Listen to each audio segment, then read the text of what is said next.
Hi everyone! Welcome to my vlog. And for today's video, tuturuan ko kayo gumawa ng low carb spaghetti.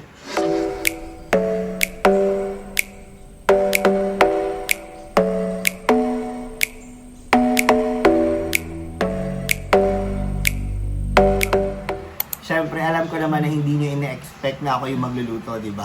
Kasama ko yung kapatid ko na magluluto nito. Pero ako muna mag-present sa inyo. Ano yung mga gagamitin natin? Okay? So, ito yung mga kailanganin natin. Garlic, bell pepper, and onion. Next is olive oil. Tapos, cheese. I-grate natin mamaya. Then, Vienna sausage. And this is spaghetti Shirataki Noodles. Look, eto muna. Pakita mo to. Yan. Shirataki Noodles ang gagamitin natin for our noodles kasi it has gluten-free, zero fat, cholesterol-free, zero net carbs, and low calorie. So, pang mga low carb talaga siya na ginagamit. Next is giniling na baboy, tomato paste, and then all-purpose cream. Ito yung mga gagamitin natin na pampalasa, Himalayan salt, and then equal gold, and pepper. So, start na tayo magluto. Pero bago ako mag-start magluto, tatawagin ko muna yung kapatid ko ha, kasi siya talaga yung marunong magluto dito. Siya nga pala yung kapatid ko na tinutukoy ko na magtuturo sa atin na gumawa ng low carb spaghetti. Si Marinette. Hi ka naman. Ayan. So, start na tayo ha. Tara na.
Yan, ito na yung finished product. Lagyan mo na ng cheese.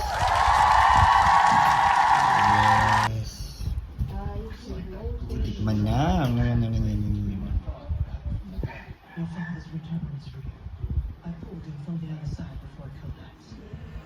Okay guys, tapos na nating lutuin ang ating low carb spaghetti. So, it's time for the Taste test! Yes.